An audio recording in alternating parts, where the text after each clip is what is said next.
un poco más, porque claro, a alguno le puede costar creer que la Iglesia todavía pida esta prueba de santidad después de la muerte y por lo tanto una prueba que no se le pide al santo, que ya está muerto, sino que se le pide a Dios que confirme la santidad de esa persona a través de un milagro.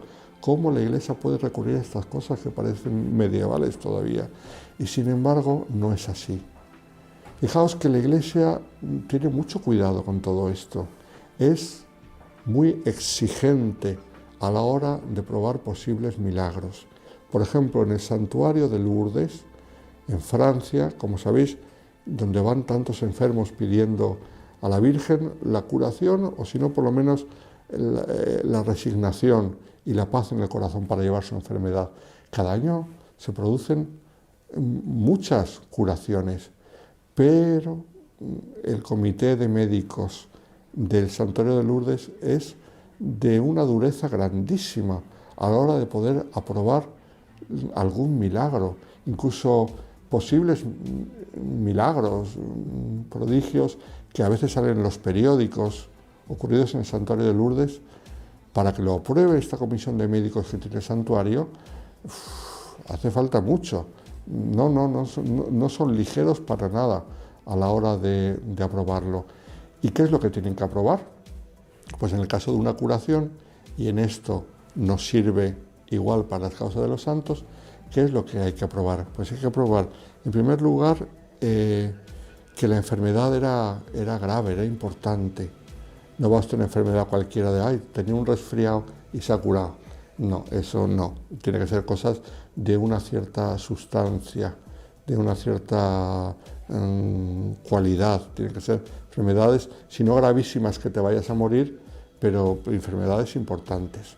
En segundo lugar, que la persona invocó al siervo de Dios. Estamos hablando ya de los procesos de canonización, pero lo mismo, puede ser que invocó, visitó Lourdes, visitó la gruta, se lavó en el río, o bebió agua de la fuente, o en el caso de algunos enfermos, muy enfermos, que no se pueden bañar en el río de Lourdes, pues se lavaron con el agua del río de Lourdes, etcétera, etcétera. O sea que lo que llamamos la invocación a la Santísima Virgen al Santo ocurrió cuando se estaba en pleno momento de gravedad, no cuando ya a lo mejor se había empezado a curar, porque decir, no, ya se empezaba a curar, pero bueno, el milagro fue que se curó más rápido.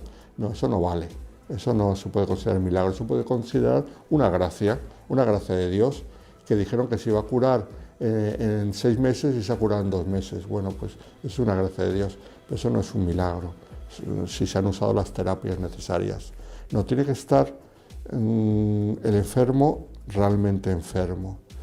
Y luego se tiene que demostrar que no se utilizó ninguna terapia, como en muchos casos que no se utilizó terapia, o que se utilizaron terapias pero que no fueron eficaces. Por lo que sea, esa terapia no fue eficaz. Eso lo saben los médicos, por eso los médicos son los que valoran estas cosas. La parte médica de un milagro no la pueden valorar los teólogos, ni los curas, ni las monjas. Eso lo valoran los médicos. Ellos saben si la terapia fue efectiva o no fue efectiva. Luego, además, se tiene que probar que hubo una invocación clara a un siervo de Dios concreto. Aquí el problema surge si se invocaron a varios, porque cuando pues muchas personas se enteran de una enfermedad, entonces puede ocurrir que sean muchas que quieran ayudar con buena intención y que el uno le pide a un santo, el otro le pide a otro santo. Si es en Italia, pues siempre por en medio siempre aparece el Padre Pío, siempre en Italia es típico. Si es en España, pues depende de la devoción que le tenga uno a Santa Teresa de Jesús, o al hermano Rafael, o a la Ama de Maravillas. Claro, entonces ahí hay que demostrar que si se rezó a varios, bueno, pues no es lo mismo que una persona la rece a un santo y que todos los demás la recen a otra. Esto es, el número es importante. No es lo mismo que en ámbito de iglesia, en una parroquia, en una comunidad religiosa, se rece y otra persona rece simplemente por su cuenta y de modo aislado. No es lo mismo rezar a un santo que a un beato o un siervo de Dios, No es lo mismo si se ha impuesto una reliquia encima, esto es, reliquia de un santo o reliquia de un siervo de Dios, encima de la herida o encima de la enfermedad, y eso ha ayudado a la curación. Hay una serie de criterios que tiene la Iglesia para determinar cuando ha habido varias oraciones de petición a distintos santos, a quién se le puede atribuir. En algunos casos no se le podrá atribuir a ninguno porque no aparecerá claro, porque todas las oraciones de intercesión eran muy parecidas las unas a las otras. Luego también se tiene que demostrar que se pidió eso en el tiempo oportuno, cuando estaba durante la enfermedad. Y cuando se realiza una curación, entonces los médicos tienen que certificar y afirmarlo como médicos que esa curación no es explicable. Un médico nunca te dirá que ha habido un milagro, no lo puede hacer porque eso iría ir más allá de las competencias de un médico, pero el médico te puede decir, pues no encontramos respuesta al porqué de esta curación. Había que hacer una operación y no se hizo, y sin embargo se curó. Había que administrar esta medicina y no se administró. O se administró esta medicina, pero se sabe que la curación tenía que durar en un arco de 6 meses y de un día para otro se ha curado completamente. Esto no lo podemos explicar. Eso es lo que los médicos sí que pueden decir, si honestamente se acercan al caso sin prejuicios, que no siempre ocurre, pero a veces sí que ocurre. Y luego la curación, nos dice la Iglesia, tiene que ser completa, duradera y sin restos. Esto es, que se vea que realmente la curación es completa, es perfecta, y además que no se vuelva a representar, que no se vuelva a reaparecer en el futuro. Por eso tienen que pasar años. Dependiendo de la enfermedad, pues a veces hay que esperar 5 años, a veces hay que esperar 10 años, desde que se produce un posible milagro, porque hay ciertas enfermedades que se pueden representar, hay ciertos tipos de cáncer que se pueden volver a presentar al cabo de unos años, y entonces hay que asegurarse de que no vuelve a reaparecer.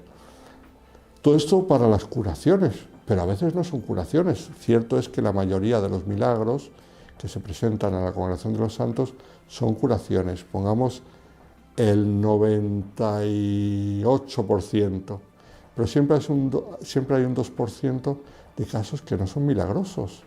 Algunos son muy conocidos, por ejemplo, los extremeños. Si me está escuchando algún extremeño de España, Extremadura, todos conocen el caso de San Juan Macías.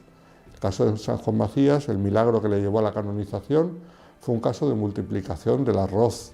Sí, en un comedor para pobres, allí en Extremadura, un día concreto en el cual había muy poquito arroz, faltaba arroz, y la fila era interminable. Entonces se encomendaron a la intercesión de, que entonces era beato, siervo de Dios, Juan Macías, y empezaron a sacar cazos de arroz de aquella cacerola, y aquello no se acababa, y seguían sacando arroz, y aquello no se acababa.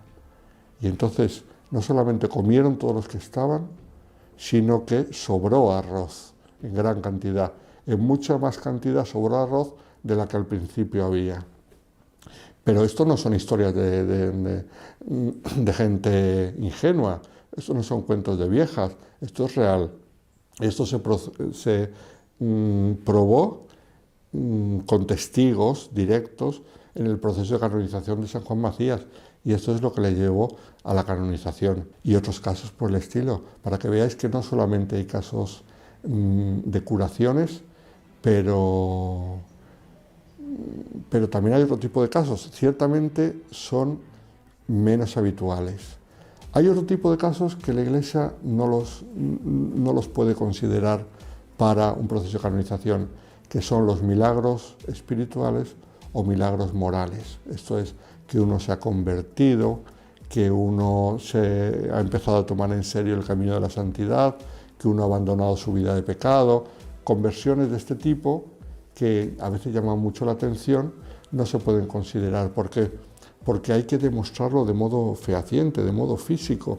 Cuando se trata de temas espirituales y temas morales, ¿Cómo consigues tú demostrar la total sobrenaturalidad de ese hecho? Y entonces, fijaos, cuando se aprueba un milagro, se puede llegar a la beatificación, que como decíamos es un culto restringido. Es un paso hacia la canonización, pero no siempre fue así. En la historia hubo un tiempo en el cual la beatificación fue un paso en sí mismo, para casos en los cuales las pruebas no acababan de ser concluyentes. Entonces se permitía un culto restringido a una diócesis o a una familia religiosa. Sin embargo, hoy en día se ve más bien como un paso, las pruebas tienen que ser concluyentes totalmente y tiene que ser un paso para la canonización. Muchos no llegan a la canonización, otros se quedan en venerables, otros se quedan en siervo de Dios, pero la meta es la canonización, esto es el culto universal. Todo esto que parece tan complicado es muy sencillo, es un proceso muy fácil cuando te metes en él, sobre todo es muy hermoso. ¿Por qué? Porque es el camino que utiliza la Iglesia para ayudar a sus hijos con el ejemplo de los santos, los cuales les ayudarán con su intercesión, les ayudarán con su ejemplo. Con lo cual, si todo esto nos ha ayudado a interesarnos un poco más y sobre todo a que nos entren ganas de caminar hacia la santidad, pues entonces este servicio que la Iglesia hace merece la pena, porque es llevarnos a la plenitud de nuestra vocación cristiana.